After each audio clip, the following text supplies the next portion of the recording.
असतो मा सत्खमय तमसो मा ज्योतिर्गमय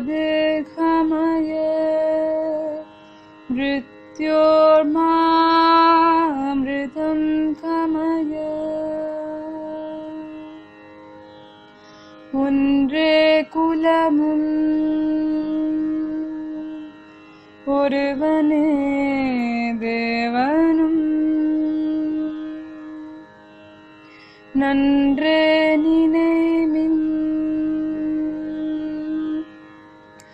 நமனில்லை நானாமே சென்றே புகுங்கதியில்லை நும் சித்தத்தே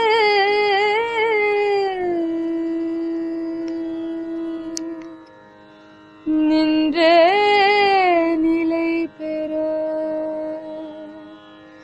நீர் நினைந்துய்மினே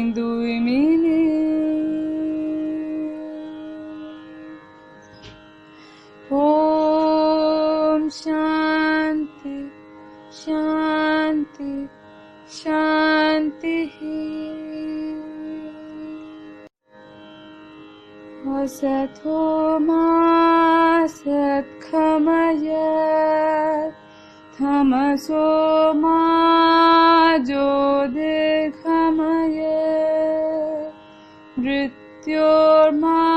मृत्योर्मामृतं गमय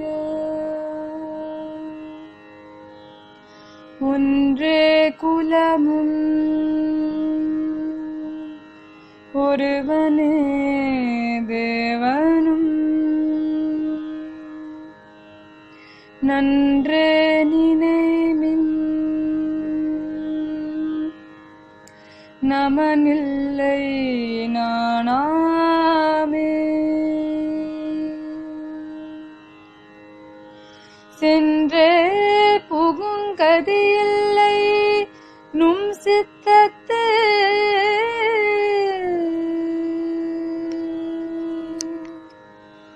நின்றே நிலை பெற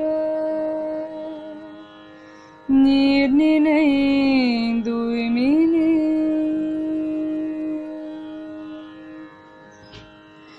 ஓம் சாந்தி शांति शांति असतो मा सत्खमय तमसो मा ज्योतिर्गमय मृत्योर्मामृतं गमय ஒன்றே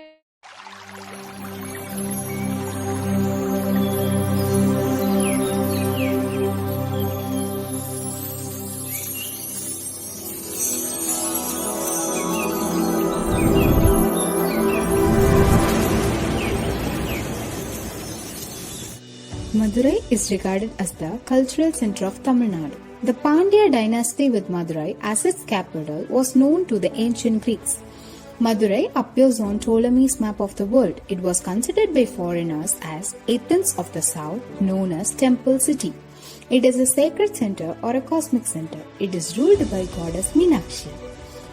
Under the dynasty of goddess Meenakshi stands like a towering titan between centuries an academic institution, the Major College. The Major College has a hoary past spanning a century and a quarter. It has served the cause of higher education with dedication all these decades.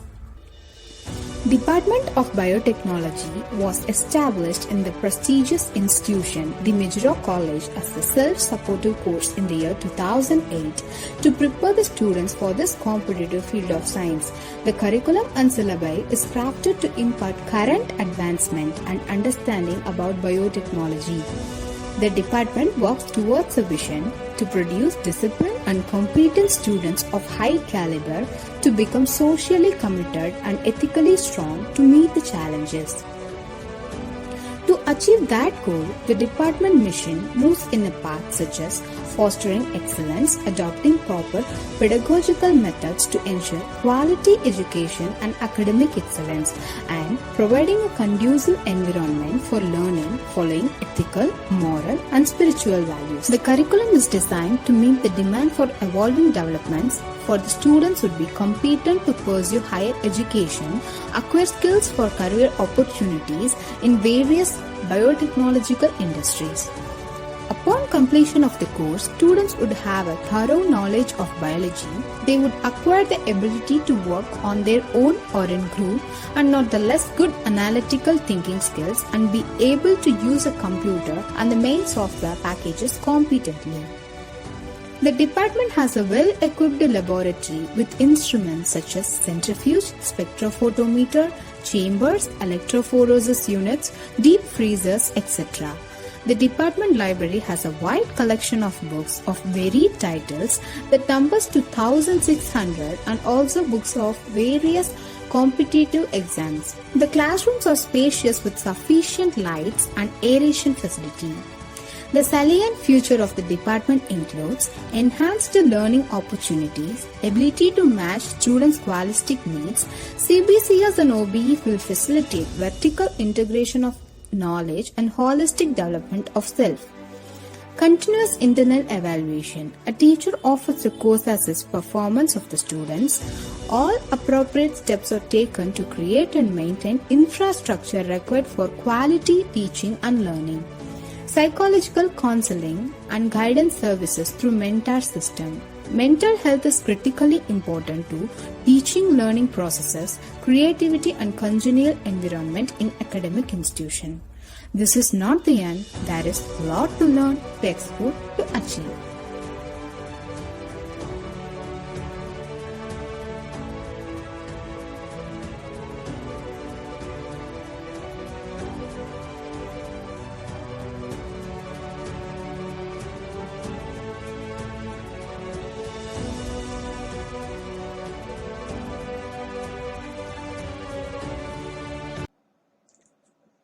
Good morning, dear friends.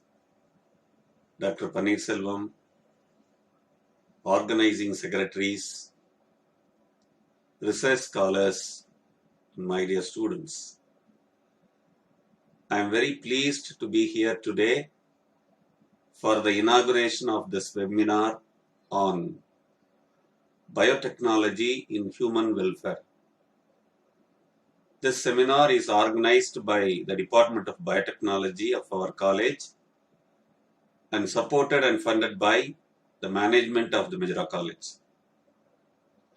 Biotechnology is one of the advanced field like information and communication technology. These two technologies combined and led to bioinformatics, and recent nanotechnology is expected to replace microelectronics and many fields in the areas of medicine. When nanotechnology and information and communication technology meet, material convergence will happen. With material convergence and biotechnology are linked, a new science called intelligent bioscience will be born, which would lead to a disease-free, happy, and more intelligent human habitat with longevity and high human capabilities. From the recent conversation I had with my friends in the field of biology, I learned bio-nanotechnology can lead to the development of nano robots, which injected into a patient will diagnose and deliver the treatment exclusively in the affected area, and then the nano robot gets digested as it is a DNA based product. All these things illustrate clearly the development in the biotechnology in the years to come will modify the human life totally. I congratulate the Department of Biotechnology of our college for having organized this seminar, because students may not get exposed to such advanced topics in their regular academic programs. The topics covered in such seminar will enlighten the students to higher level thinking and motivate them for the research. I wish this seminar successful and thank the organizers for the opportunity given to me. Thank you, one and all. Thank you. Introduce the chief guest. Sir, it is up over to you, sir. Hello everyone, welcome to today's session. It is a glorious moment to extend my warm welcome on behalf of the Department of Biotechnology, and I want to convey my heartfelt gratitude to the Mahindra College Board for mission and over the seminar on biotechnology. 2 days scheduled. Spectrum of exciting and benefiting themes that discuss the aspects of biotechnology in human welfare.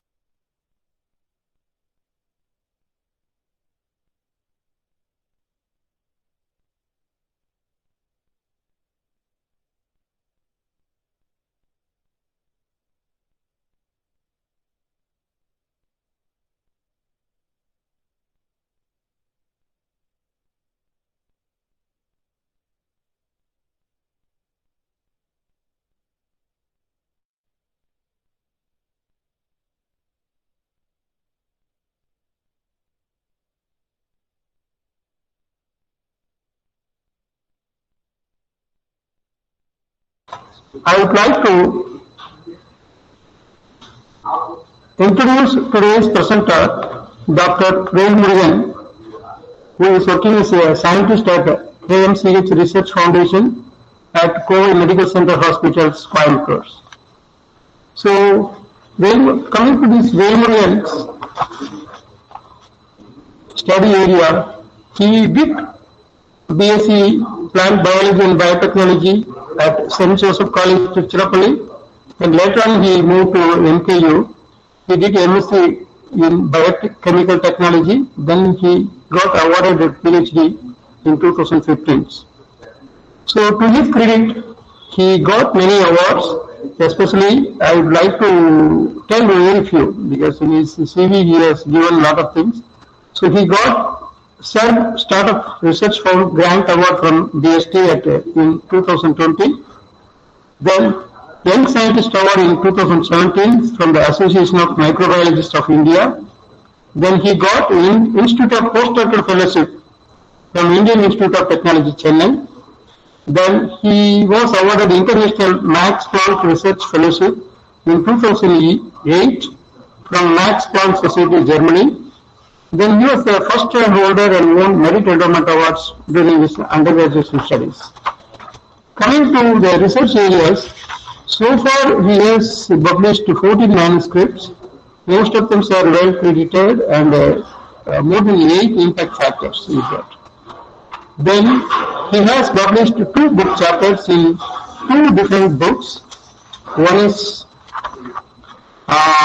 from the Elsevier publications, and another one is Springer-Verlag publications. Then, apart from that, recently he is having enough fund from his credit.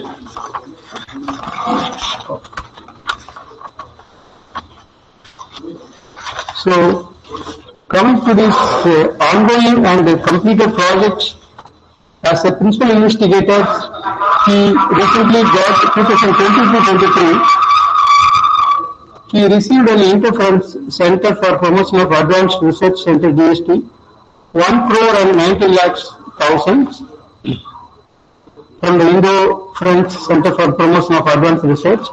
Then he got 22 lakhs from the SADG DST fund for the year 2020-22. These are all ongoing projects. Tumor microbiota in present breast cancer, implications on pharmacogenomics of anti-cancer drugs. Then in the same, he got from the same Institute of KMCH Research Foundations, he got 9 lakhs for the investigation of the effect of microbiota and pesticides on the efficacy of oral hypoglycemic drugs. Then 2017-19, he received another 6 lakhs from the KMCH Research Foundations for the rural epidemiology of diabetes in South India studies. Apart from that, he also served as a co-principal investigator from ICMR, ESTMs, and KMCH Research Foundations. So like that, his CV is going on. So today's his talk is, the title of the talk is, he is going to talk microbes, a key driver of the world. Okay, so everybody knows that generally microbes has a broad spectrum of 7 types. Mostly it includes bacteria, archaea, protozoa, algae, fungi, viruses, and multicellular animal parasites. Okay. So each type has a characteristic cellular composition, morphology, locomotion, and reproductions. So most of the microorganisms are beneficial in producing oxygen, decomposing organic materials, then providing nutrients for plants, and maintaining human health. But at the same time, some can be pathogenic and causes disease in plants and humans. Okay. So these microbes play a key role in nutrient cycles, biodegradations, then biodeterioration, climate change, food spoilage, the cause and control of diseases, and biotechnologies. For example, if you take the human body, it hosts 10 microorganisms for every human cells. And these microorganisms contribute to digestion, it produces vitamin K, it promotes development of the immune system and detoxify harmful chemicals.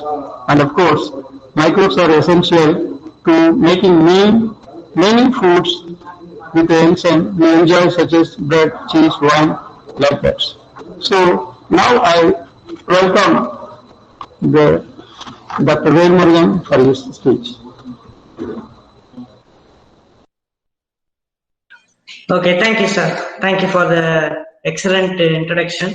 Hope you are all able to hear me. So maybe without taking much time, I will start my presentation.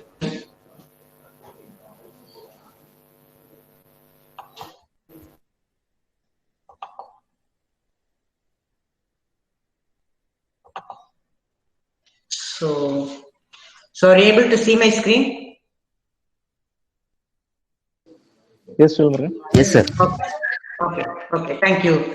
Thank you all the organizers, and it's been a proud moment. So today, as Paneeswaran sir has described, today I will be presenting on microbes, the key drivers of the world. Okay. So before entering into the talk, I would like to thank all the organizers. It's been a proud moment to present in a prestigious century-old college. So though I am not directly associated, linked with the college, but in several ways I have been associated with most of the faculties, including the coordinator. And yet another thing I want to share here is my first PhD student is from your college. He did his BSc Biotechnology from your department. So that's yet another thing I want to share with you all. So going into the talk, so I will plan the talk in a basic level, so describing from who are microbes, where are they, what are they doing, and then we will slowly move into some more detailed parts. So when you ask who are microbes, we can describe them as for all microscopic. So it starts from viruses, bacteria, and then both spans into animal and plant kingdom, protozoas, fungi, and microalgae. So all these who are in microscopic size are the microbes. So their size ranges from, if you see the proteins, viruses, their size ranges from around 50 nanometer and up to bacteria up to 10 microns. So these are the microbe size range, and so they are diverse in size, shapes, as we have seen their size. So they are spherical, so they have rods and different dimensions, and you can see the various viruses which are of different size and shapes are present. And where are they? So they are omnipresent. So the microbes are present everywhere. Okay? So they are present in everywhere, even the places where the humans cannot survey or any other living beings cannot survey. Even there are reports that microbes are present even in the extraterrestrial spaces in Mars or Moon. There have been several explorations, and they are present everywhere. Okay, and if you see, the major habitats are nearly, you can see more than 1/4 of the microbes are present in the soil, and the rest are largely they are present in deep oceanic surfaces and below the earth. So this has been an estimation, and the role of these microbes are largely unexplored. What I'm going to speak on the microbes in our human soil or water or humans or constitutes a very small proportion. Okay, so these are all constituting a very, very small proportion, but the major habitats are residing deep in the ocean and in the earth, whose function is really unexplored. So as I said, today, as these function of these microbes are largely unexplored, we will focus on the microbes which are associated with the different parts of biosphere. If you take the plant kingdom, starting from algae to angiosperm, they are known to be associated with all the plant forms. So they are present in the soil, they are present in the roots, they are present in the leaf surface, and they do everything. Okay, so they help. And similarly, in case of animal kingdom, also they are present in all the different classes, different strata of the animal kingdom, starting from protozoans, porifera, annelids, echinoderms, and mammals. Everywhere it is present in the animal. So a very good example is sponges, which comes under the second strata of the animal kingdom in the porifera. And the sponges are described as the microbial fermenters. They are immobile animals. They will just look like plants inside the deep oceans, and nearly 90% of the body weight is constituted by the microbes. So so they are, as I said, they are sessile. They are immobile. They cannot move. Just like a plant, it will be rooted in the surface. So the water will enter through this pores, and then it will release through the pores. So through which it will absorb the nutrients, and they have a lot of microbes which are residing inside their body. And once sponges were considered to be just like medicinal plants for different chemical products, compounds with medicinal activities has been isolated from sponges. Now they have been proven they are not really from the sponges, they are produced from the bacteria residing inside the sponges. Okay? So it's a very good example to show how it was associated. And yet another thing is the insects have it's one of the major animal which have large number of microbes residing in all throughout the body, from its salivary glands, mid-gut, and everywhere. And even there are studies which shows that, and even the ICMR Institute is Madurai is involved in identifying the microbes in the gut of bacteria as a measure to combat dengue infections. So coming to human system, okay, so this is a very strong statement that human biology can no longer concern itself only with human cells. So this is what the physiology, either as the biologists or the medical MBBS graduates who study the organs and the different physiology of the human system. So, but you can see the microbes are present throughout the body, and this is what makes the complete human. But largely we are studying only about this, and we understand the function of these only. So you can see what is the importance of these microbes through this diagram. So there are only 30 trillion human cells, but at the same time our body harbors more than 100 trillion microbial cells. So, and in case of the genes, we largely speak about the genetics and the human genome. Only a very minute proportion, maybe a less than 1% is the human genes which are present in our body. There are more than 99% of microbial genes. The same is here represented. Microbial genes which are present in the human body, whose function is largely unrecognized, or we are not aware of that when we are considering the human diseases or the day-to-day activity. So you can see in our body weight, maybe the human cells are larger in size. So in case of physical weight, it may be just 3 to 4% of the weight is contributed by the microbiota. But when you come to number of cells or the number of genes, you can see the microbiota outnumbers the human system. So has been a lot. So the other question is, can we isolate and grow all? So probably you students should have your practicals should have did with the isolated E. coli and grown E. coli at 37 degrees. So practically speaking, we don't know to grow all the bacteria. The bacteria that we have known to grow is a very tiny portion which we know to grow in LB or some nutrient media, and then we do some cultures and then we grow it at 37 degrees, which is a physiological temperature. But there have been bacteria which grows at even at extreme high temperatures like Thermus aquaticus, from which we got Taq polymerase, right? So like that, so how we know now that there are several bacteria present? So now we have uncultured genomics, so in which we just, as we doesn't have the practical knowledge to isolate the bacteria, we will just destroy all the cells and we will isolate the DNA. Okay? So from the DNA, we will identify what are the bacteria which are present, through which is now famously called as metagenomics. So we have identified different groups of bacteria present in different environments, from water, soil, and in the human body. Okay. So what they do? So we have seen the microbes are present everywhere, starting from soil, from the abiotic surface to plants, animals, and the human body. And what they are doing, right?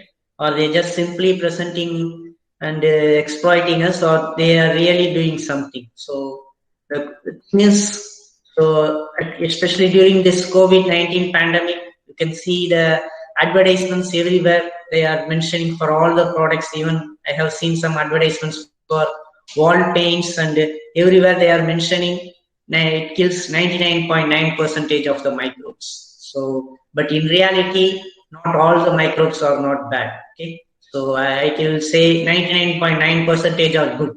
Maybe less than a 0.1% are only disease causing. Okay, that's true due to human errors. They are not really. For example, this COVID virus has been prevalent in this world for centuries, but now has become a pandemic due to human interventions only. So they are the key drivers of the world. They produce a lot of carbon dioxide. Nearly most of the photosynthesis done by is largely from the microalgae which are present in the deep oceans. Okay, so they produce fossil fuels, they produced rocks, they created soils, and they do everything. Okay, they are present in the atmosphere, they are present in the clouds, they play a role in the rains everywhere. Okay, so coming to the plant system, so they do a lot of. They are the real biofertilizers. In the term of chemical fertilizer, now we have destroyed the soil microbiota, but they play an important role in for the microbes to take up. They convert insoluble phosphate to soluble phosphate form, and they play a role in ion uptake, and they play a lot of role in overcoming stress conditions and helping in providing nutrients to the plant. Coming to the humans, so it's not only during a disease condition microbes are present. It is always present with us. It is born with us, and even after our death, it plays a role in decomposition of our dead bodies. Okay, so it is always there present. So a balance between the microbes, when we have a deterioration of your microbiota due to prolonged intake of antibiotics or due to other conditions, that determines the human health. Okay. Now, the last 1 decade, there has been different studies which shows that the type of food we are intaking, the environment we are getting exposed, are making changes in our microbiota. So they are present everywhere. Not only the bacteria, there are phages which determines the phages are the viruses which kills the bacteria. So the number of phages which are present, different types of phages determines the human microbiota. So it is present everywhere. Not only in human health, they plays a major role in determining the action of chemicals. When I say chemicals, it varies from different things, from the simple medicines we are taking to environmental pollutants. So we can see that not all the medicines work for all the people, right? So some people have good response to medicines, while some people doesn't have response, and at the same time sometimes for some medicine some side effects are reported for some people. So this microbiota plays a role. They make some drugs, inactive drug into active one, and then it makes, sometimes it converts into a toxic metabolite, and like that there has been different things has been entering into just in the last few years it has been understood how the thing. As I said, so this is my work which I have did for my PhD in Madurai Kamaraj University. So I worked on pesticides, pesticides and diabetes, and surprisingly we found when the pesticide was metabolized by the microbiota, so it's a group of, I think last webinar you had a talk by Dr. Sundaravadi, who we presented in a similar topic. She has been associated with me. So I was working on how these pesticides are causing diabetes, and we have proved that these group of pesticides called organophosphates, right? Okay, and these are the largely used pesticides today. Nearly more than 60% of pesticides which are available today in market belongs to this group of organophosphates. Okay, while endosulfan DDT comes under organochlorine pesticides, which have a long half-life time, years of half-life time, and persistent one. Whereas these organophosphates have a short lifetime and they are biodegradable. As a result, they become a largely used pesticides in the last few decades.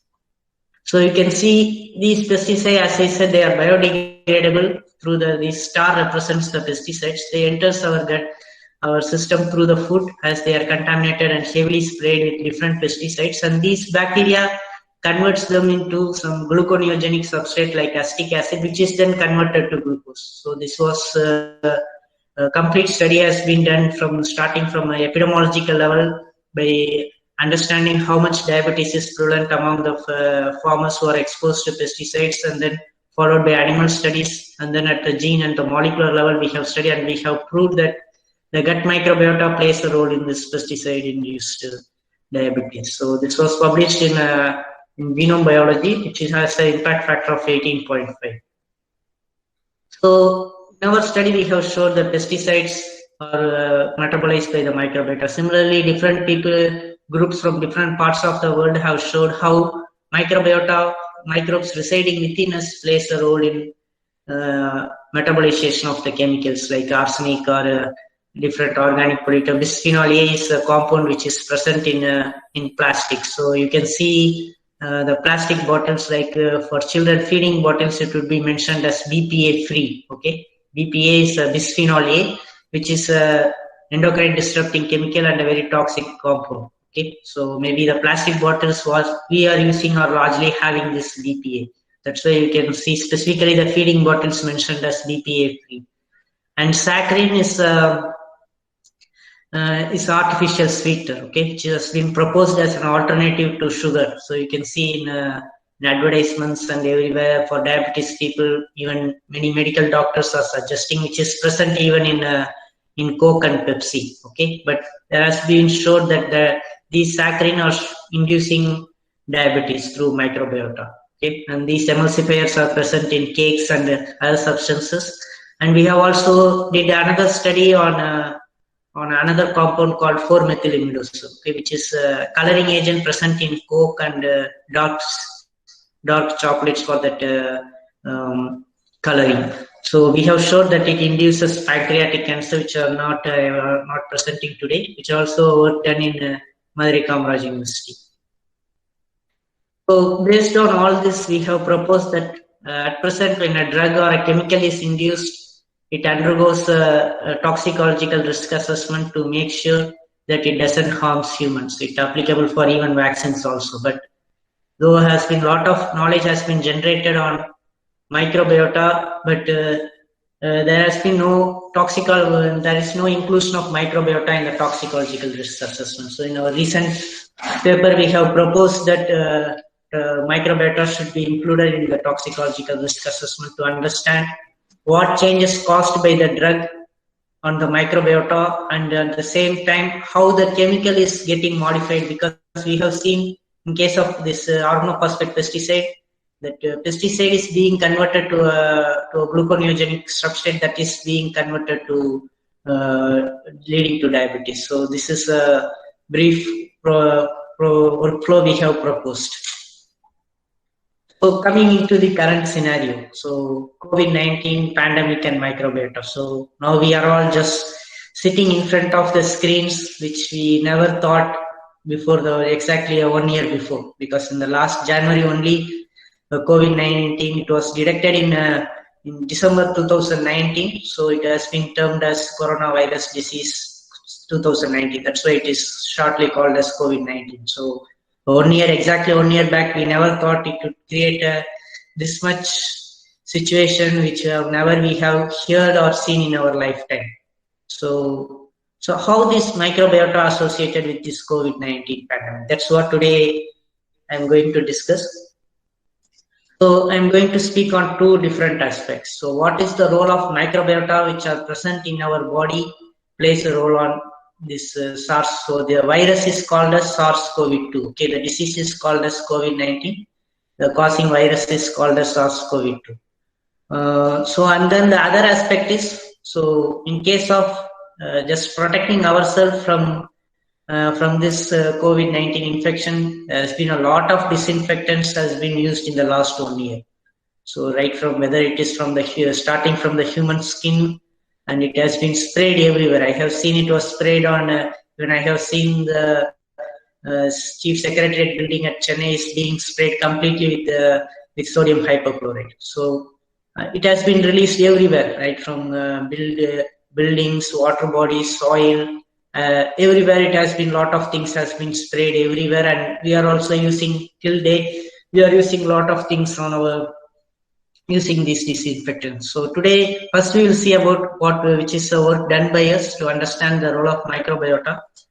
So when I said the microbiota is present everywhere in our body, the stomach and the intestine is a major reservoir of the microbiota. Okay, and a lot of the studies, including our study on the pesticides, has been largely focused on the gut microbiota. So besides the gut, now there are reports microbiota is present even in the respiratory tract, and even we are now working on a project where we are trying to explore the microbiota present in tumor tissues, in the breast tissues. Okay, so microbiota in case of this upper respiratory tract, it is present there. So as you know, all of you have understood, this SARS-CoV-19 virus is being detected in the nasal swabs, right?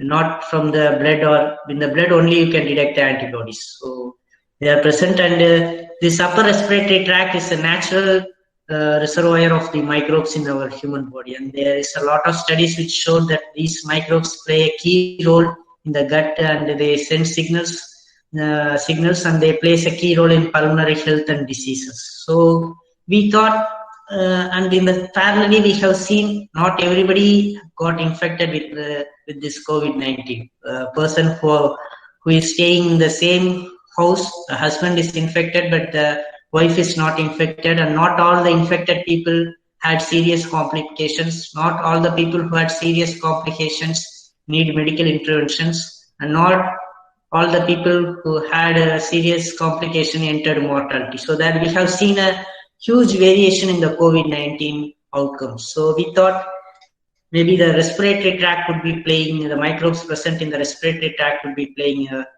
big role. And it has been well known, these commensal, there are a lot of bacteria which are present, which are largely termed as commensal. So you have known Symbiosum, so symbiotic bacteria, but lot of which gives and takes something from us, which is gets food nutrition from us. At the same time, it do some good things to us. So commensals are generally termed as just they gets the nutrition and it doesn't do any harms to us. But in general, I would say most of them are only symbiotics. Okay, so and we know that this nasal microbiota also gets affected due to antibiotics or during viral infection. And recent study has showed in 2019, it was published, they have showed how influenza virus and vaccination causes the changes in the microbiota. And there has been several commensal bacteria which are present, better to term as symbiotic bacteria present in our nasal tract, and Corynebacterium,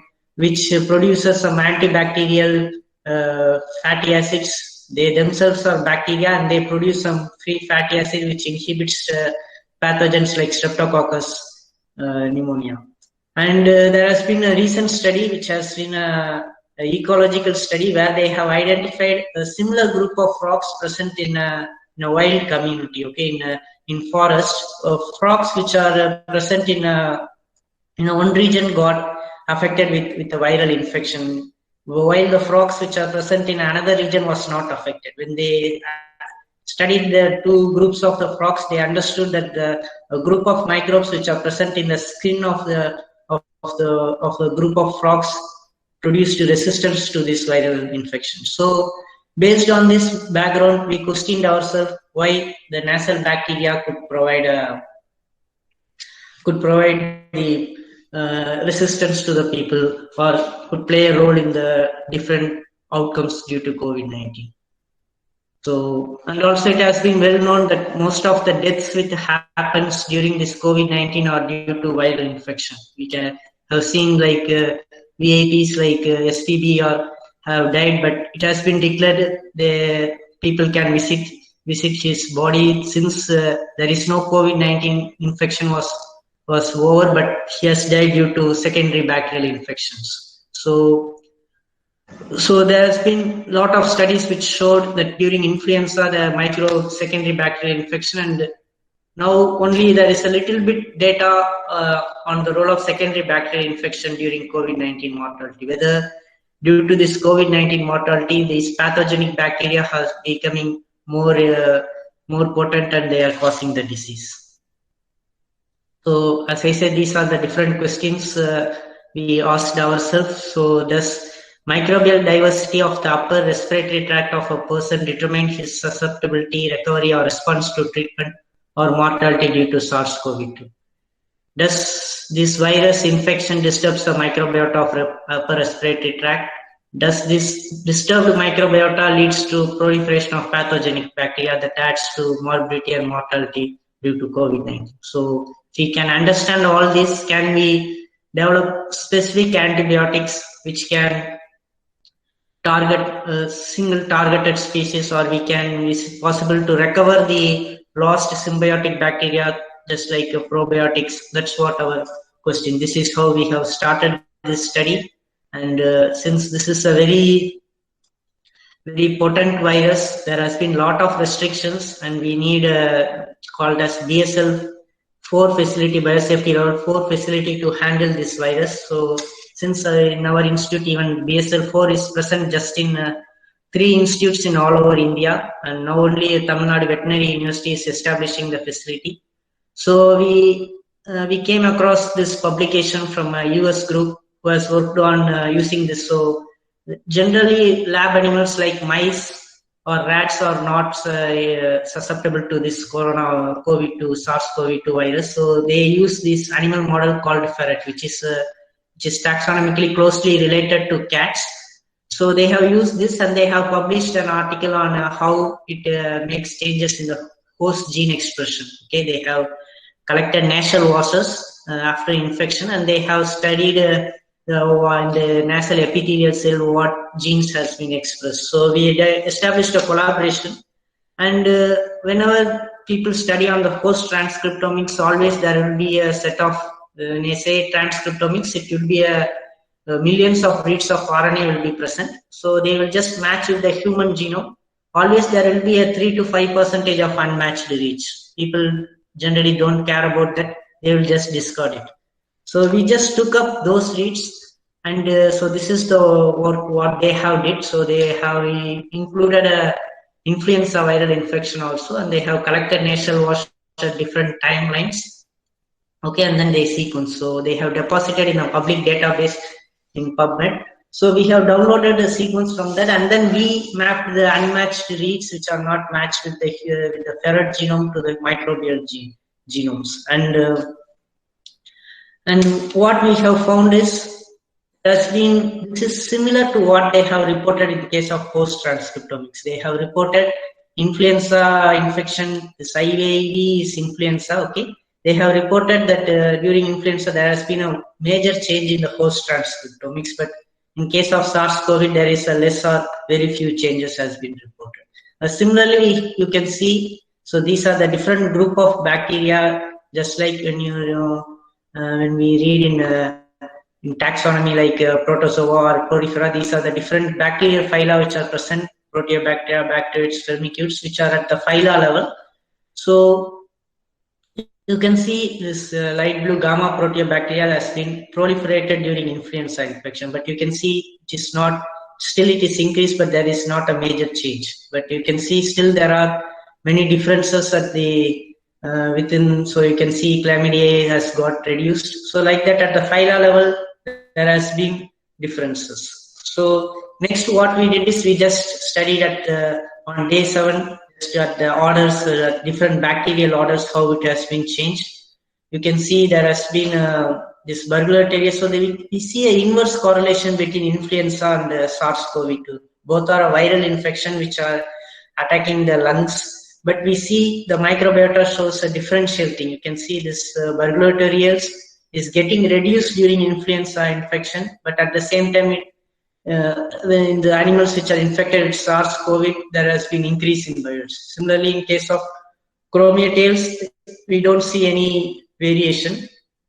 And Enterobacterials also, there is no significant variation. So like that, different infections showed different kind of abundance. And these are the bacterial orders which are getting reduced during SARS-CoV-2, which are increased during influenza virus. But you can see there is a clear changes in the, so you can see in this case of Lactobacillus, which we all know as a good probiotic and a very symbiotic bacteria. You can see on comparison to during influenza, the Lactobacillus level is increasing, but during COVID-2 infection, it's getting reduced. So it shows that commensal bacteria are getting reduced. And also, as I mentioned, they have collected the nasal washes from the nasal wash. Is just they added some PBS into the nostrils of the animals, and then they recollected. Okay, so you can see as the days goes on, you can see these bacterial orders like Bacillus, Lactobacillus, Pseudomonadales are falling down, and there has been a group of bacteria which are getting increased, including Enterobacteriales, Sphingomonadales, and these are largely have most of the pathogenic bacteria like Streptococcus, and those bacteria are present. So you can see there has been a significant, a slow but a significant increase in the bacterial orders. So these are some of the key inferences. So on comparison to influenza A virus infection, there is relatively less changes in the bacterial diversity at the phyla level. And we have observed an inverse correlation in disturbance of microbiota with the species, the bacterial orders which are reported to be increased during influenza or decreased during SARS-CoV and vice versa. So, and also among some of the, we have observed blooming of Pseudomonadales, which is not present in, but when you see at the day 7, there is a reduction in the Pseudomonadales in case of SARS-CoV, and some good commensal bacteria like Lactobacillus seems to be significantly reduced on comparison to influenza. So these may play a major role in the COVID-19 outcome. So similarly, we have collected some sample data from humans initially reported. Actually, this sequencing has been performed initially only. Now, as they know the complete RNA sequence, now only qPCR is performed. And another thing about these viruses are they are RNA viruses and they are not retrovirus. Okay, they don't, just like in case of HIV, they do a reverse transcription and they will integrate into the genome. But these RNA viruses, they have RNA-dependent RNA polymerase, so they will replicate in the cytoplasm itself. Okay, so initially to identify the sequence, a lot of RNA sequencing has been done. So based on that, we have collected data from the initially infected patients in Wuhan, China, and we have seen a similar pattern of. Here we don't have a comparison with the influenza, just we have compared the control and the infected humans. So we have seen a similar pattern of no big change at the bacterial levels, and these are some of the species which are known. So this influenza data we have gathered from a different publication, and we have seen some species which are known to be getting more abundant during SARS-CoV. So there are some major limitations of this study, because in both the cases, whether it's a human samples or ferrets, we not directly did the experiment. So we lack a lot of clinical details, and also similarly we don't know the output of the humans which we have studied. So irrespective of these limitations, we made some interim conclusions that there are changes in the upper respiratory tract as being made during this SARS-CoV-2 infection, which seems to be happened progressively. And we have also seen. So now we are working on this. We have applied for the grants, and we are waiting for the permission from the government of India to work on what is the variation on. We have been struggling to get this grant sanction for the past 8 months. Okay, so in parallel we have now applied for a Indo-UK grant. We have had a collaboration with Imperial College London, and another thing that I want to share with you is, as you have heard in the news, the mortality rate in India is relatively low when you compare to European countries, that we all know. But the other unknown thing is the people who are getting died due to COVID-19 infection in UK or in European countries are largely South Asians who belongs to SAARC nations, like Indians are the major people who are getting died due to. So there has been a call from the UK Indo-UK project to understand what causes Indians living in India getting recovered from COVID, but the Indians who have the same genetic background living in UK are ending with high mortality. So we have, in our collaboration, we have proposed on studying the microbiota of both the gut microbiota and nasal microbiota of people, Indians living in India and as well as the Indians living in UK. And probably by next month, then we will know the result whether we got this sanctioned or not. But in parallel, we are trying to work with how there has been changes and whether this has a role in this COVID-19 output. So by understanding this, we can devise new therapeutic strategies. So vaccines are other way of preventing the disease, but still for RNA virus, a vaccine is not a big hope. There has been a lot of news, and we have seen the trials has been started even in India. But for RNA virus, it undergoes a lot of mutations. So how much a vaccine will stay for years is a big question. Even for influenza virus, there is no standard virus vaccine. Even for HIV, still there is no virus. So even for COVID-19, we are not sure how much these vaccines will be hopeful. But the trials has been going on. But on the other hand, how by understanding this microbiota can help in fighting against COVID-19.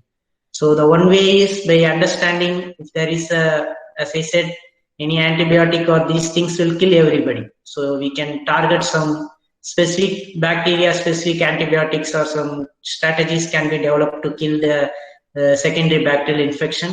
And we have seen commensal bacteria, so good bacteria are getting reduced. So some strategies can be developed to provide them as a nasal probiotics to help to recover the healthy ecosystem. So these are the aspects which we have discussed on how microbiota will play a role on SARS-CoV-2 infection. So as we see, everything is double-edged. So there is another important thing which is a big worry for us, which is not being discussed or which is not being thought by many people. Okay, so what is the effect of disinfectants on microbiota? So when we speak about biodiversity, there in the recent years there has been a lot of awareness on biodiversity, climate change. Even there are hypothesis this virus has become a pandemic and infectious to humans due to destruction of forest and the animal habitats. So on the similar way, there is a huge microbial diversity present all over the world, starting from forest, wild animals and everywhere. And in the name of defense against this COVID-19, we are using a lot of disinfectants, right? Everywhere, even that has been made as a mandatory rule, and it has been followed everywhere. So right from the education institutions, even during travel. And so without knowing what it's causing, we are using a lot of disinfectants. And on the other hand, while we are washing our hands, and after that we are releasing into the soil and to the environment also. So as I said, not all, for example, this is the mechanism by which the soap molecules kills the bacteria or any other microbes, viruses. So this SARS-CoV also has a lipid layer around us. So this by a simple polar bipolar mechanism it kills. So but it not kills only the SARS-CoV, it kills everybody. Okay, and some of the antibacterial soaps or the sanitizers which are present in the market has these compounds like triclosan and tricloban, which has big they are known to present carcinogenic activity which can cause cancer, and they cause endocrine disruption. They are allergens and they are getting released into the environment, and the fish are one of the major reservoirs of where the toxicants gets bioaccumulated. So in another way, again going to cause a big environmental disruption. And when we come to the microbiota, the sanitizers which are using day to day, right? As I said, the microbes are present everywhere in our human body, and the skin is one of the major reservoir of the microbiota. So you can see there is a big variation on the type of bacteria which is present in different portions of our hand. If you take the hand, it has a different group of bacteria present, while when you take the forearm, different groups of bacteria are present. So as I said, they are not simply presenting, they are playing a key role. Okay, and there has been a lot of studies which showed that skin microbes plays a major role in our immune system. Okay, so it produces, so by destroying in the name of defense against COVID-19, we are destroying our microbes which are present in our skin itself. So what is their impact in the future in our immunity is a big question which needs to be studied, and a lot of we have to use at today's situation we don't have any other option, but still we have to think on how to some strategies, some studies are needed to understand how much disinfectants are released into the water bodies and how to bioremediate them, how to remove them, similarly into the soil, in food substances, and as well as in the human body, how much microbes we have lost and how we can recover them, like this are needed. So the other one more problem is antimicrobial resistance. So in the last half century, a lot of antibiotics has been used. Even we people, just when we get a cold or even during this COVID, lot of antibiotics are being used. Okay, and when we use all these hand sanitizers and those things, as I said, not all the microbes are getting died. Some microbes will start developing resistance. As a result, there will be a flourishment of drug-resistant bacteria, which is a major problem today with tuberculosis and other infectious diseases. So we have used a lot of antimicrobials today, and these may lead to new drug-resistant bacteria, staphylococcus, or any other mycobacterium tuberculosis infection. So all these are the new challenges during this, after this uncontrolled use of sanitizers and disinfectants we are going to face. So this is what I am propagating nowadays. So making sterile may be clean, but cannot be called as healthy. So making nothing, so but today we have no other choice. So I'm not advising you people to not use sanitizer or not to wash hands, but studies are needed how these things can be controlled and what are the implications in the future. And this is another example how we are destroying the environment. Now we are using the face mask and everything. it is being released into the environment everywhere. There has been a lot of reports, even the mask and syringes and medical waste especially during this COVID-19 pandemic has been directed in deep oceans, even in the areas which are not habitated by human beings. So all this will have a profound effect on the environmental microbiota, which in turn will have a different effect on the soil, fertility, climate change, and everywhere. So these are the different projects which we are. So my lab is termed as Hemomicrobiomics Laboratory. So the major aim of our lab is to understand how bacteria interact with the different chemicals and what is their impact on environment and human health. Okay, so this is the final message that I want to deliver, especially during this COVID-19 situation. So we are not all bad. I am just speaking on behalf of the microbes. We are not all bad. Okay, as shows in the advertisements, if you kill 99.9% of the microbes, there will be no earth. Okay, because the microbes provide oxygen and they control the climate change. They increase the soil fertility and they provide us the food. They provide immunity to us and good health to humans. They created the soil, mountains, and minerals and everything in this world. So if you have, I'm happy to share my thoughts with the students. So if anybody is interested, you can contact me through this email ID. So I would like to thank the institution for providing me this position and the president of KMCH Research Foundation, clinicians, collaborators, and students, and my funding agencies. So thank you all. If there are any questions, I'm happy to answer. Thank you, sir. Students, do you have any questions? You may raise your questions. Dr. Vail Murugan is there to clarify.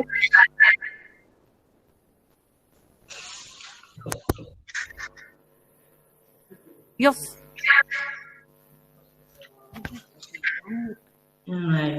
Okay. Thank you, Dr. Vail Murugan. I would like to ask you one question. Is there any relation 100 years back Spanish flu was there? No? Spanish flu. Sorry, sir. Sorry, your audio is not clear, sir. Spanish flu 100 years back. Spanish flu. Yeah? Spanish flu, yes. Yes, okay. So now COVID-19. COVID-19. Okay. So is there any cyclic changes like that, which is just to balance the ecosystem like that, the disease like that is coming like that? What is your opinion? The relationship of... I'm not sure why it's exactly 100 years, once in 100 years. Maybe from a scientific point of view, it should be considered. But I don't have exact hypothesis to say exactly why it happens once in 100 years, such a big epidemic. But this time it's largely due to one of the reasons why it's become a global pandemic now in comparison to Spanish flu. Now the world has become very small due to increased transportation and other facilities. Maybe that's one of the reasons it has widely spread on comparison to 100 years back. Because when Spanish flu happened, maybe the villages in Madurai or even the people who are living in Indian cities will be unaware of the pandemic. Yes. Okay, thank you. Students, do you have any queries or questions? Be free to raise your questions.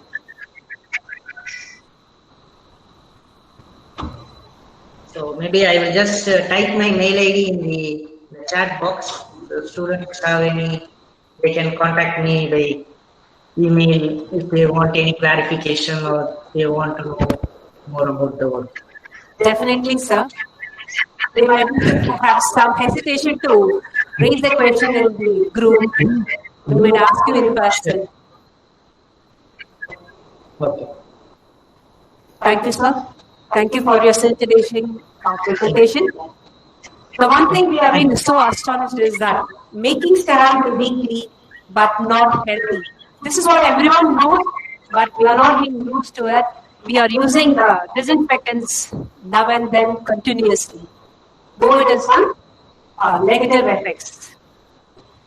Sir, it was a terrific presentation. We are pleased with your informative speech.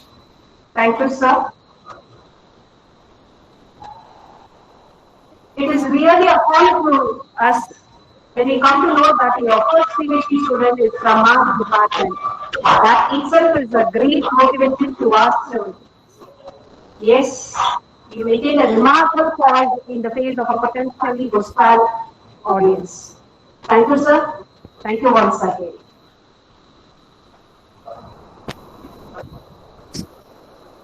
Now, we are into the next session. It is purely for the students. Here we go with the e-poster presentation.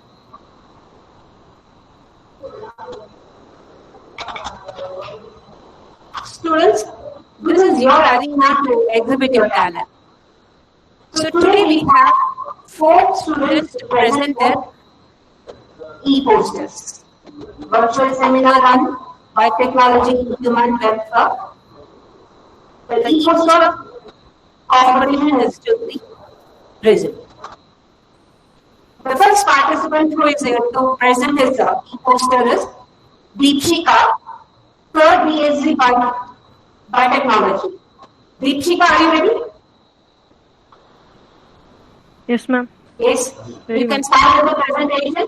This presentation will be judged by our speaker, Dr. G. Velmurugan, and our coordinators are. Okay. So your presentation will be up to 3 to 5 minutes. For the first 3 minutes, you have to present it, and the next 2 minutes, you have to answer the queries raised by our judges. Right? Deepshika, your time starts now. Ma'am, shall I start now?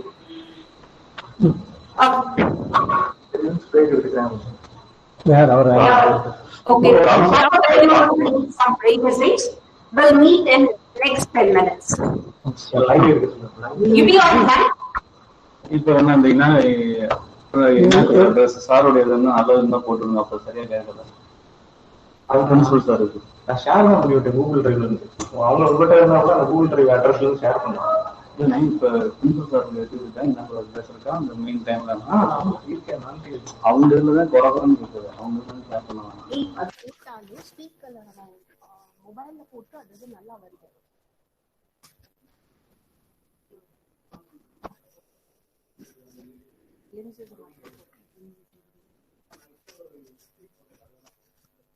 அவர் என்ன சொல்றாரு Ashok sir, இதுல இருந்து நம்ம Google மீட்ல போட்டா அந்த audio கொஞ்சம் குறையதான் செய்யணும்.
Madurai is regarded as the cultural center of Tamil Nadu. The Pandya dynasty with Madurai as its capital is known to the ancient Greeks.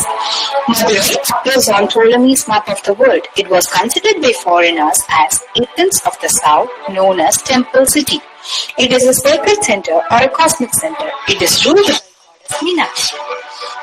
Under the dynasty of Goddess Meenakshi, it stands like a towering titan between centuries, an academic institution, the Mijra College. The Mijra College has a hoary past spanning a century and a quarter.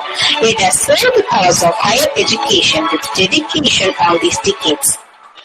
Department of Biotechnology was established in the prestigious institution, the Mijra College, as a self-supported course in the year 2008 to prepare the students for this competitive field of science. The curriculum and syllabi is crafted to impart current advancement and understanding about biotechnology. The department works towards a vision to produce disciplined and competent students of high caliber to become socially committed and ethically strong to meet the challenges.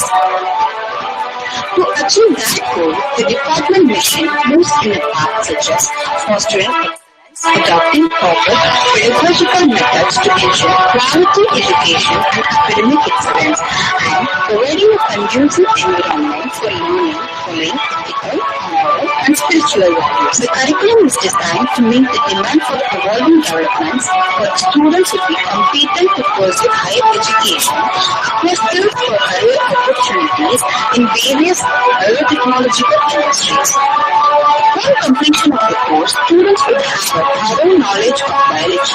They would acquire the ability to work on their own or in group, and not the less good analytical thinking skills, and be able to use a computer and the main software packages competitively. The department has a well-equipped laboratory with instruments such as centrifuge, spectrophotometer, chambers, electrophoresis units, deep freezers, etc. The department library has a wide collection of books of varied titles that numbers to 1,600, and also books of various competitive exams. The classrooms are spacious with sufficient lights and aeration facility. The salient feature of the department includes enhanced learning opportunities, ability to match students' holistic needs. CBCS and OBE will facilitate vertical integration of knowledge and holistic development of self. Continuous internal evaluation. A teacher offers a course assess performance of the students. All appropriate steps are taken to create and maintain infrastructure required for quality teaching and learning. Psychological counseling and guidance services through mentor system. Mental health is critically important to teaching learning processes, creativity and congenial environment in academic institution. This is not the end, there is a lot to learn, to explore, to achieve.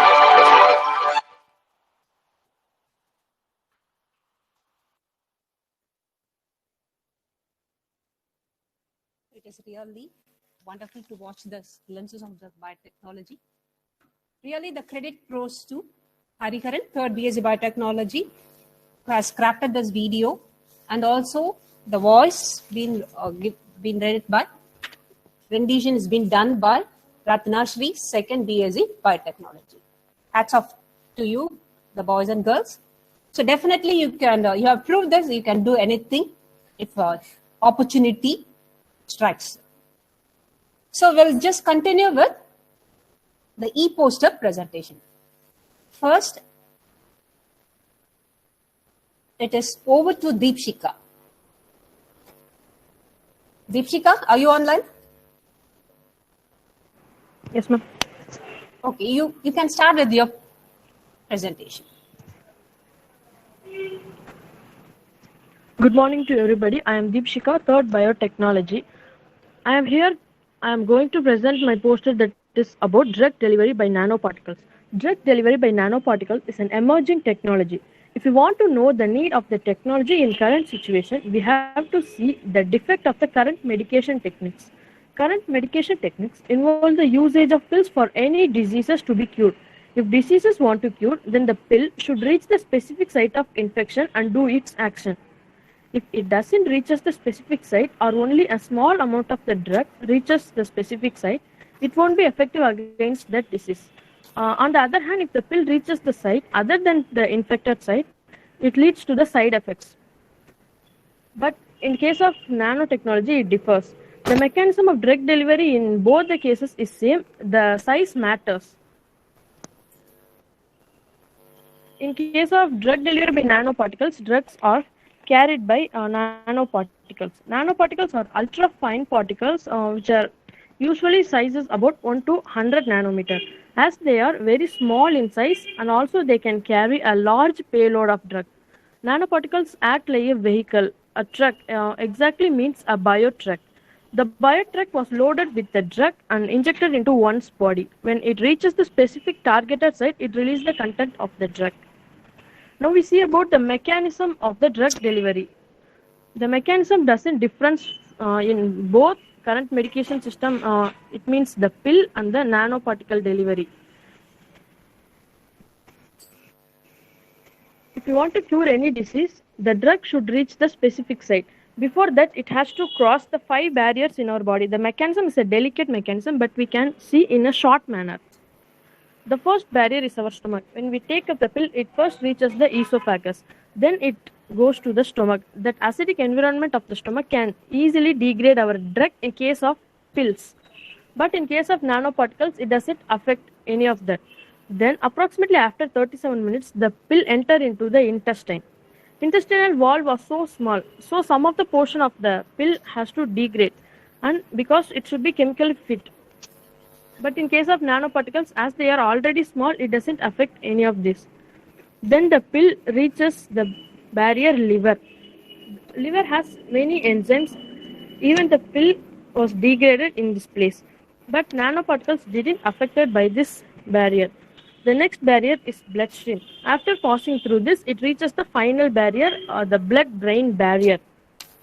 The blood-brain barrier allows only a small sized particles to pass through.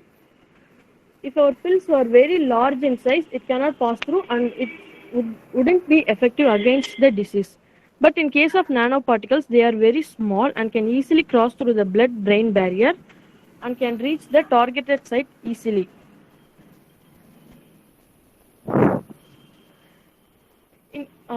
The other use of the nanoparticles is it can easily identify the healthy cell from the diseased cell.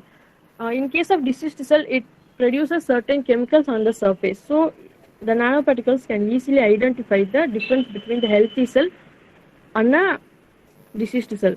Nanoparticles have the potential to improve the stability and solubility of the cargoes, the drugs. It promotes the transport across the membrane and also prolongs circulation times to increase the safety and efficacy. Nanoparticle research has been widespread, generating promising results in both in vitro and in small animal models. The nanoparticles are made up of many compounds. Now we see about the nanoparticle classes. The first class was lipid-based nanoparticles. The lipid-based nanoparticles are spherical in shape. It comprises of the drug, and the drug was surrounded by one lipid bilayer, and the lipid bilayer was surrounded by the aqueous compartment. As a delivery system, lipid-based nanoparticles have its own advantages. The advantages include its self-assembly, its biocompatibility, and its high bioavailability. It also has the high ability to carry a large payload of drugs. Now we see some of the lipid-based nanodrugs. Doxil is a nanodrug which is used to cure ovarian cancer and multiple myeloma. Ambisome is another lipid-based drug which is used to cure fungal and protozoan infection. And Markibo, it's also a lipid-based nanodrug. It also cures lymphoblastic leukemia. Then the other class of the nanoparticle was polymeric nanoparticles. Polymeric nanoparticles can be synthesized from natural or synthetic polymer or even from a free-formed polymer. Generally, they act as a good delivery vehicle because they are biocompatible and have simple formulation techniques. Polymeric nanoparticles can be synthesized using techniques such as emulsification and nanoprecipitation.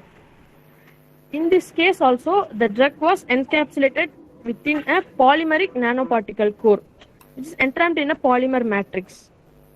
The mechanism was same in all the cases. This enables the delivery of various payload, including hydrophilic or hydrophobic drugs, even proteins and vaccines. Now we see about some of the polymer-based nanoparticle drugs. Copaxone is a polymeric nanoparticle drug which is used to cure multiple sclerosis.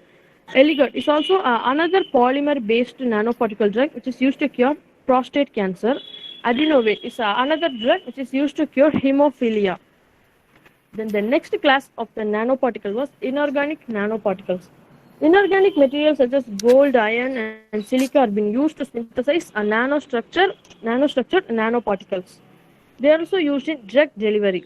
These inorganic nanoparticles are precisely formulated and can be engineered to a wide variety of applications. The inorganic materials have unique physical, electrical, and magnetic properties of their own. The important inorganic nanoparticle was AUNP, which is gold nanoparticles. They can be easily functionalized and additional properties and also have their own delivery capabilities. Some of the inorganic based nanoparticle was dexferrum. It is used to cure iron deficient anemia. The another one was venofer. It is used to cure iron deficiency in kidney diseases. Here there are several advantages when we compare to the current medication system, the pills. But in case the number of nanomedicine available to patient nowadays is very drastically low for the field because of translational gap between animal and humans. Yet the upcoming research will overcome everything. The difference across species limits the behavior and functionality of nanomedicine in human. Hence, the research is going on towards its success. As this is an emerging technology, we are less known about its miracle. When the research reaches its final successful step, we can promise a disease-free world. We can eradicate the disease completely from the world, but we can protect the humans from affecting the disease. Thank you. Thank you, Deepshika. So you have concluded that biotechnology is working towards a disease-free world. It's good to hear. Sir, do you have any questions, sir?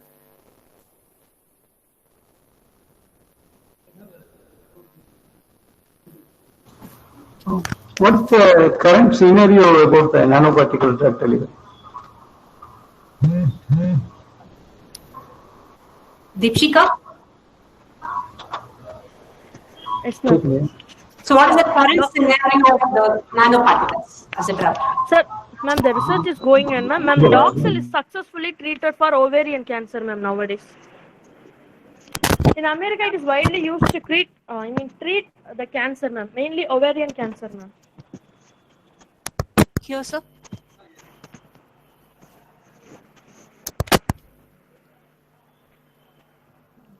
Dr. Velmurugan, sir.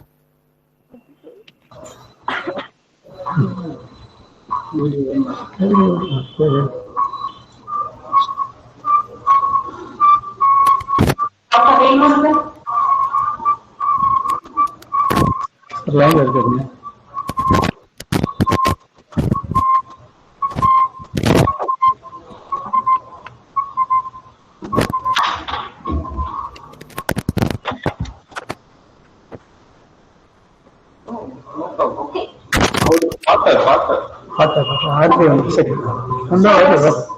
The next presentation.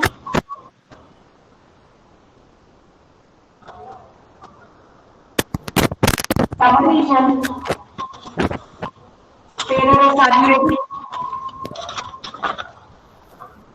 Sabarishan Perarasu.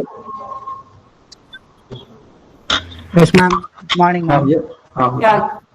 You can start with the presentation. Just wait.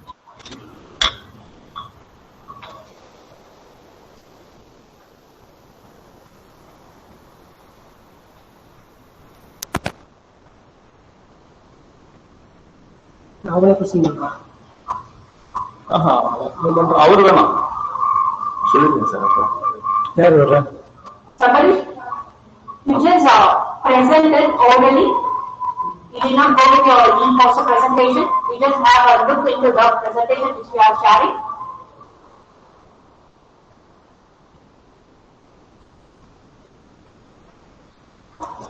Screen version. Somebody can pay their respect. We are sharing the presentation. You stop presenting it and just stop. It's not clear, ma'am.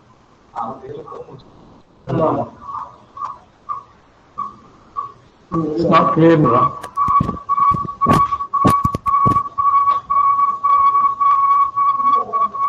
நீங்க பின் பண்ணுங்க.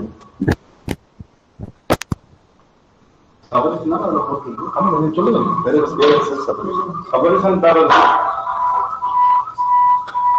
Sir, it's not clear audio, sir.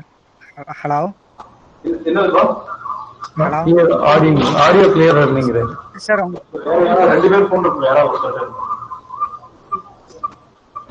நீங்க எதுவும் பண்ண வேணாம். நீங்க உங்களுக்கு நாங்க present பண்ணுவோம். அது உங்களுடைய போஸ்ட் வந்து நாங்க டிஸ்ப்ளே பண்ணுவோம்.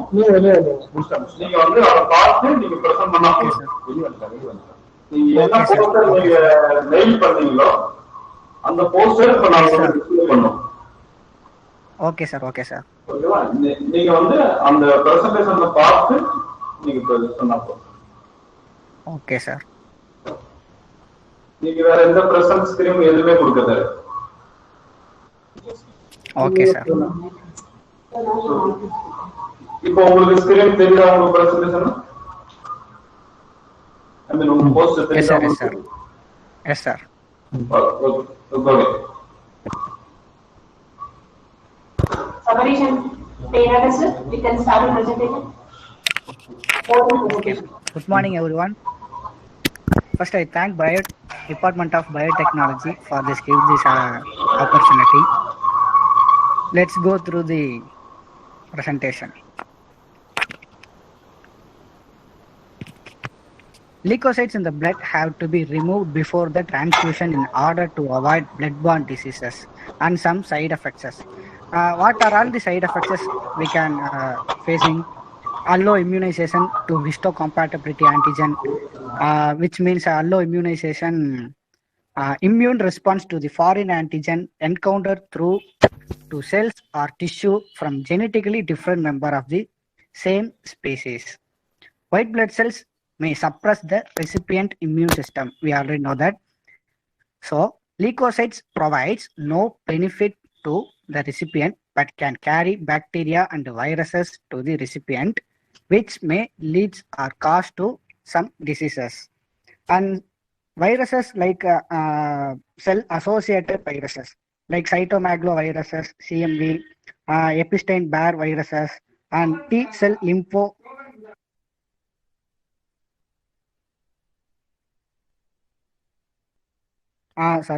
T-cells lymphotric viruses or some viruses which may cell-associated viruses goes through by the WBC, which means leukocytes through donor to recipient, and immunosuppression and graft versus host diseases, which are the diseases we are facing by blood transfusion. These effects are because of WBC, so that reducing WBC may prevent these harmful effects. So there are many some techniques to reduce WBC. Let's see the techniques involved in WBC reduction. There are 5 basic techniques. They are differential centrifugation, sedimentation, cell washing, freezing and thawing, and filtration. First, differential centrifugation. In that blood packs are centrifuged, blood cells will sediment according to their specific size and density. So we already know that the centrifugation separate the cells, separate the particles, depend on the size and density. So we can separate the RCB WBC and cell-free plasma separately. This undergoes the second centrifugation after the addition of an isotonic saline solution to the packed red blood cells. And next, sedimentation. Without the use of centrifugation, sedimentation can be enhanced by the addition of agents that promote the formation of RBC aggregates known as rheolax formation. Dextran sedimentation, which is low cost, but it took some more time to separate. Next one is cell washing. RBC washing combines differential centrifugation and continuous dilution of the cells using isotonic saline solution. And this is also a next one. Next, freezing and thawing. This process developed for long-term preservation of RBC. To protect them against freezing, a cryoprotective agent, for example, glycerol, is taken up by the RCB, and freezing ice crystals that rupture the cell membranes during thawing are formed in the leukocyte. In this process, the WBC's residues are remaining in the process. So this process is not longer for the user. Next one is filtration. Filtration is the best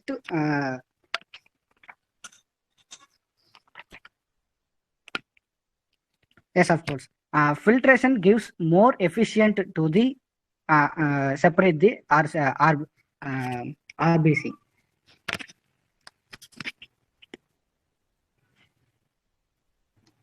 And these are development of leucofilters. The first described in 1926 by Fleming by cotton wool. That cotton wool separates the WBC and RBC by the filter process. In subsequent years, different materials were used like Orlon, Dacron, Teflon, nylon fibers, and those among these nylon fibers are giving more effective. And it is improved in 1972 by Diefenhorst by tightly packed cotton, and it gives a result of 95% WBC were removed with the loss of 10% RCB. And upcoming years, after 2 years, the disposable leukocyte filter introduced with the polyester fiber. It is the most effective thing up to date, which removed 99.9% WBC, and recent and developed filters are removing mostly 99.999% WBCs. There is a mechanism involving in a filter.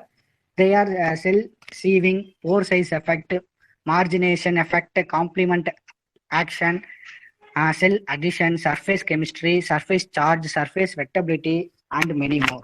Now I am going to explain on two mechanisms. One is pore effect and complement activation.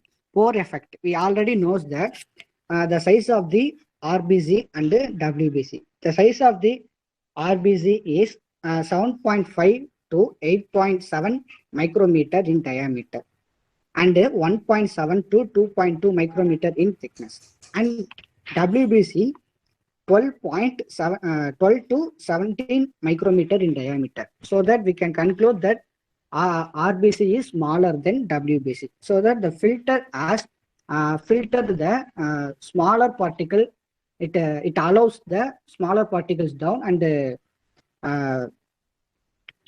fix the larger particles in the trap, like trap-like structure. And the complement activation. Complement activation is also known as to be involved in the addition of leukocyte to artificial surface. Artificially, we are giving the filter, which will be the substrate will addition, which is attached with the substrate, with this artificial substrate, and we can activate the addition in the cells. How means activation of calcium ion and magnesium ion generate C3A and C5A fragments, which are in cell membranes, which will, when it is increased, it will very adhesive to the artificial surface. Next, pros and cons. I mean, those are the pros. Clinical benefits of leukocyte reduction, proven benefit relevant clinically, reduced frequency and severity of FNHTRS, reduced risk of CMV. Most of the cell associated virus are removed by this process. Probably clinically relevant. Yes. Reduced organ dysfunction when it is immunosuppressor and graft versus host disease were mostly rejected, and transfusion and transmissible of bacteria, and unproven clinically, reduce the risk of GVD, GVHD, and reduce the risk of TRAL. And we can conclude that conclusion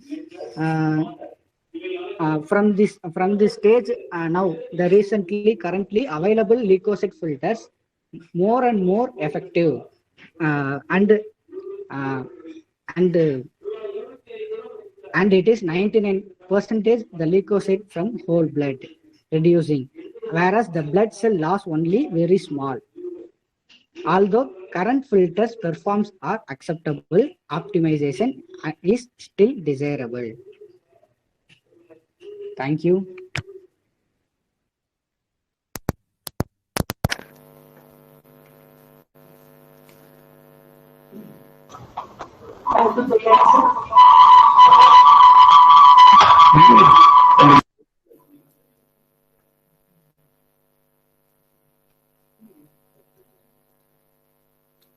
Thank you, Peter, sir. Sir, do you have any questions?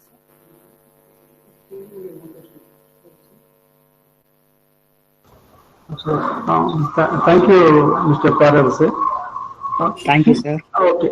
இன்னைக்கு blood பேங்க்ல blood வச்சுக்காங்க, அது how long அந்த blood பேங்க்லயே வச்சிருப்பாங்கன்னு தெரியுமா? Before using to donor.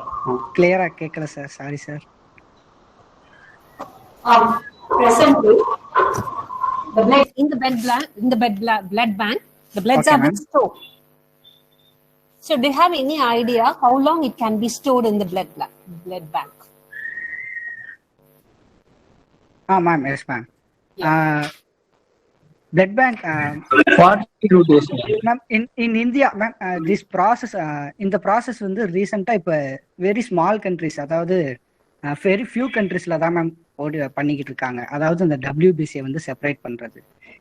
இது வந்து not asking about this technique, pa. How long a blood can be stored normally? A blood can be stored in a blood bank. Oh, 6 months. 42 days. Its expiry date is 42 days. Yes, you say 6 months, the other one says 42 days. Be clear. Okay, ma'am. 42 days, ma'am. Just for 42 days. Yes, ma'am. Okay, thank you, parents and Sabari. It was a wonderful presentation. So we'll move on to the third presentation. Thank you, ma'am. Thank you, ma'am. Thank you. Thank you, ma'am. Third presentation. Jyoti Priya, are you ready? Yes, ma'am. Just wait.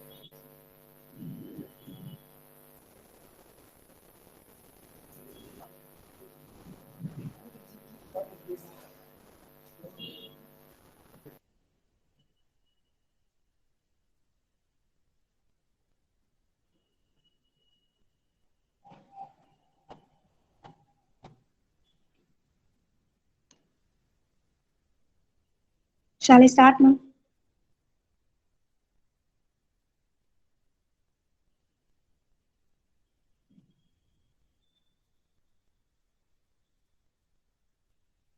Ma'am?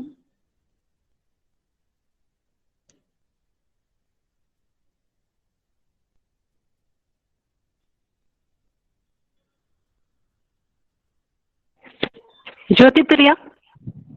Yes, You ma'am. can start with your presentation. Okay. Good morning to all. I am S. Jyoti Priya from 3rd BSc Biotechnology. And my post is about one of the successful and important pharmaceutical product of marine biotechnology, that is ziconotide. Ziconotide is a painkiller which is obtained from the venom of a marine snail, Conus magus. It is not a natural form. It is a synthetic form of omega conotoxin peptide which is present in the cone snail.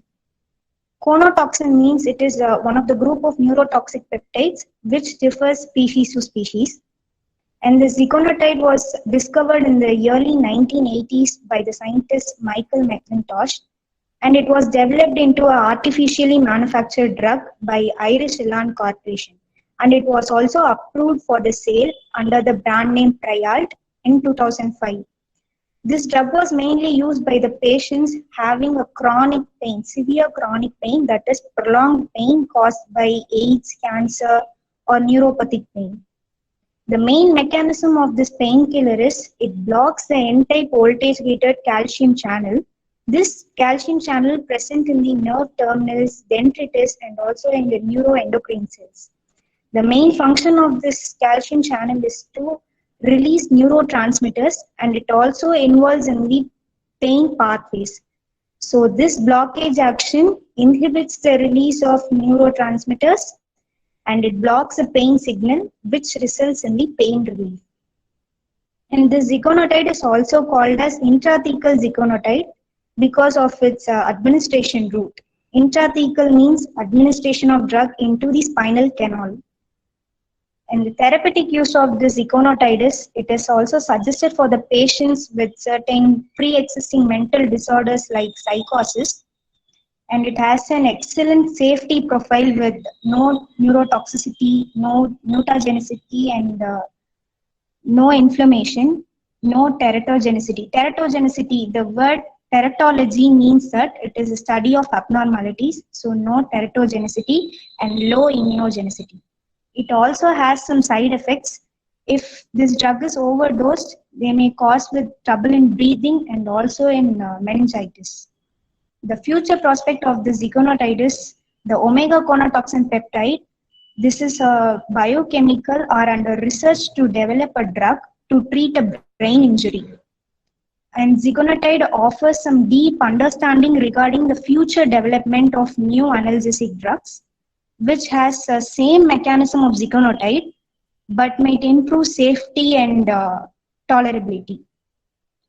And I conclude that ziconotide is a powerful analgesic, not only for reducing pain, but also improves the neurological functions. And the applications of marine biotechnology not only include pharmaceutical products, it also include cosmetics, improving the production of marine organisms, and also in the production of novel products such as food and feed products. Thank you.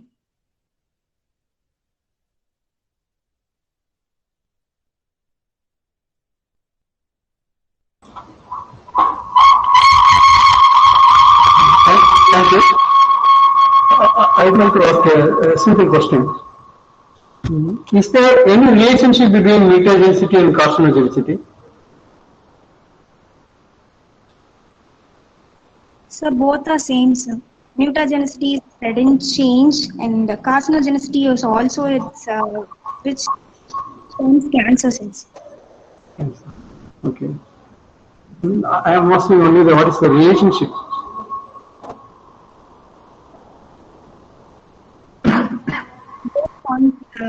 Cause cancers. Okay. What about mutation? What about mutation? I am asking because most of the studies shows that 70% of the mutations may lead to cause a carcinogenic or carcinogenicity. Okay. Thank you. Thank you, sir. Thank you, Priya. Thank you for your wonderful presentation.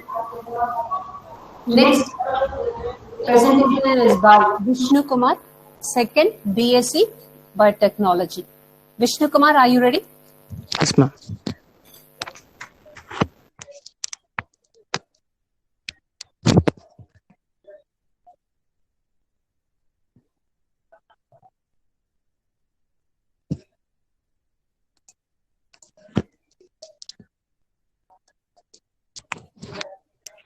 Vishnu Kumar, Ma'am? you can start with your presentation. Yes, ma'am. I'm present as well, ma'am.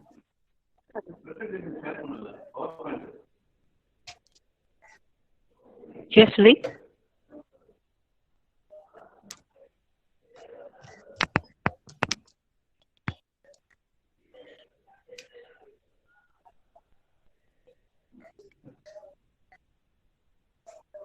Vishnu, Yes, ma'am. you can start with the I've said. presentation. Yes, ma'am. Hello, everyone. Good morning. I am Vishnu Kumar, Department of Biotechnology. Today, the topic of my presentation is about how mRNA 1273 vaccine works. What is the vaccine? A substance used to stimulate the production of antibodies and provide immunity against the pathogen. And there is two main types of vaccine: is attenuated and inactivated. The mRNA vaccine is attenuated vaccine. What is attenuated vaccine? Attenuated vaccine is created by reducing the virulence of pathogen, but it's viable and it is stimulated strong and effective immune response. And mRNA vaccine have elicited potent immunity against infection disease target. This mRNA 1273 vaccine is given to intramuscular injection. It codes for infused the S protein, which is spike protein of coronavirus. In this vaccine, the mRNA is encapsulated by lipid nanoparticle. After they inject the vaccine, particle bump into the cell and fuse them. And the particle release the mRNA into cells. The mRNA is translated to protein, which is S protein. The vaccinated cells also break some of the proteins into fragments which are present on their surface. And S proteins can recognized by immune cells. When the vaccinated cells are lysed, the debris will contain S proteins, which is taken up by immune cells called APC, which is antigen presenting cells. When other cells called cytotoxic T cells, which can be help immune cells to fight the infection.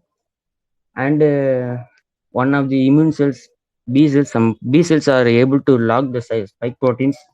And if the B cells are activated by cytotoxic T cells, they will pour antibodies to target the spike proteins. And the antibodies latch on the S proteins and prevent fusion. The APC can also activate another type of cytotoxic T cells to destroy coronavirus infected cells. And I will conclude the mRNA 1273 vaccine is 94.5% efficacy in preventing symptomatic COVID-19, according to the phase 3 results reported in New England Journal of Medicine. Thank you for all listening my presentation.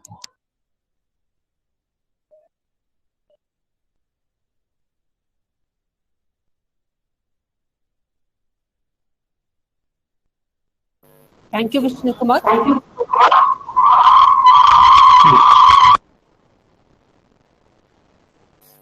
Sir?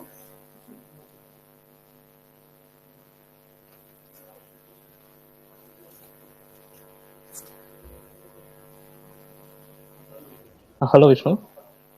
Sir. Yes, sir. I have one question. How, because mRNA is highly unstable, so how Yes, it sir. is delivered into Sir, the cell? Sir, the lipid nanoparticle வந்து bind ஆயிருக்கு sir. Okay. So lipid nanoparticle, it is encapsulated in lipid nanoparticle. Yes, sir, encapsulated. Okay. Thank you. Thank you, Vishnu, Thank you, for your sir. wonderful presentation. Thank The you. results of these presentation, along with tomorrow's presentation, will be announced positively on Wednesday. Last but not the least, it is a courtesy to thank everyone. I call upon Dr. Arulmuthu Kumaran to deliver his vote of thanks.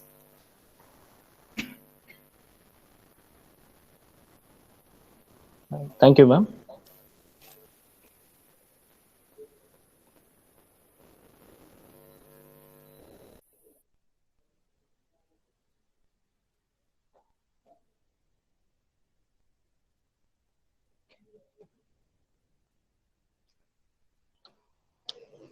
So good afternoon, all. I hope this was a wonderful session.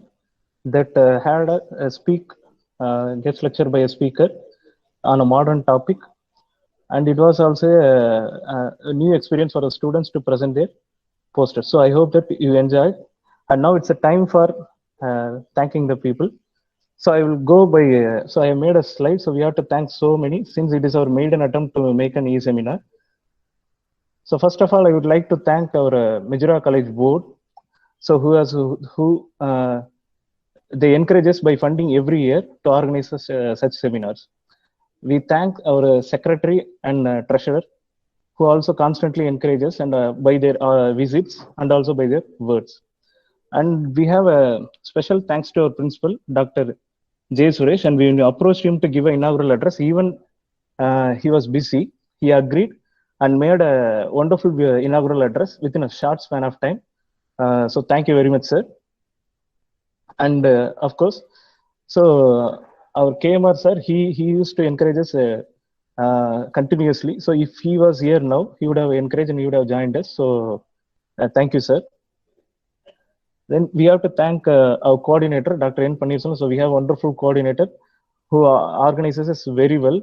And when we approached him with the idea of an e-seminar along with the student presentation, so he welcomed it, he immediately accepted, and he was involved in and asking the principal for inaugural address and getting this computer room. And he sat with ourselves, and he is even now sitting and asking questions. So thank you very much, sir, for encouraging the students as well as us. Then we want thanks. So without the work of our department colleagues from biotechnology, Ms. Suguna, Dr. Vimal, Dr. Kritika, and Dr. Bhaskaran, this event would not have been possible. And Bhaskaran made a wonderful design of the poster. What you see is it was made by Bhaskaran, sir, and it was a total effort.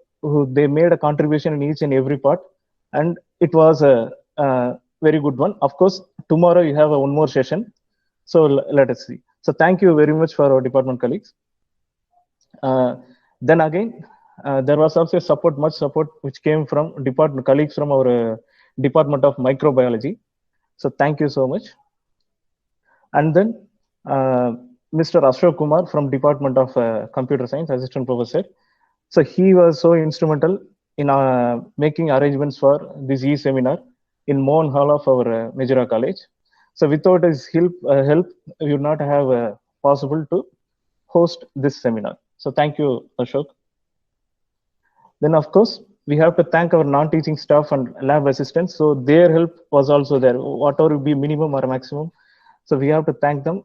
First of all, I would like to thank Mr. Jayakumar, lab technical assistant in Department of Biotechnology, and Dasanna from Department of Microbiology, and Mrs. Meenakshi for their routine helps. And special thanks to Mr. Hariharan, who made the video for both KMR sir and as well as department video. Ms. Ratnasri, who made her contribution by voicing, and Mr. Aswin for that image of Dr. KMR. Then it's a time to thank our speaker, Dr. G. Velmurugan. So he also accepted accepted our invitation and gave a wonderful talk. It was I hope it was a very inspirational talk and informational talk also. Dr. G. Velmurugan, he was my junior during my MSc, and he was an energetic student. So, I want to tell a few incidents about him that would be motivating. So when he did a PhD in Madurai Kamaraj University, and before that he worked in different places. He went to Germany, and after finishing PhD, he worked for some time in IIT. Then again he went to US for 1 year. Then he came back, and at his age, he is an independent researcher. So being an independent researcher itself is a big credit. So you can do your own research, but you have to drive funds from government companies. So at his age, he has attracted a fund of 1.2 crores from the government. That is not a joke. And he has 3 more funds worth more than 50 lakhs. And when he was working in the lab, he had a temporary health problem. So he was not allowed to work in the lab after 7. So what he did was he did not stop working. He used to come at 4 o'clock and work till 6. And he was a voracious worker. and he's very conscious about the environment. So whatever research he does, it will have an impact on that will have impact on society or environment. So very nice of him for presentation. So you can contact him for further if you have any doubt, or after completing MSc, if you want to approach for a PhD, you can mail to him. So he is free. He is student friendly. And last but not least, so without the participation of the students, UG and PG students from Department of Biotechnology and Microbiology, it would not have been completed. So your participation is a major one for our seminar, and we want to encourage you by giving this poster opportunity. So we will be getting feedback from you. Thank you, and wish you all a very happy and prosperous New Year. Thank you. Thank you, Arun Muthukumaran. So now we can come to the end of today's session. We'll meet tomorrow at 10 a.m. for the second session of the seminar. Thank you.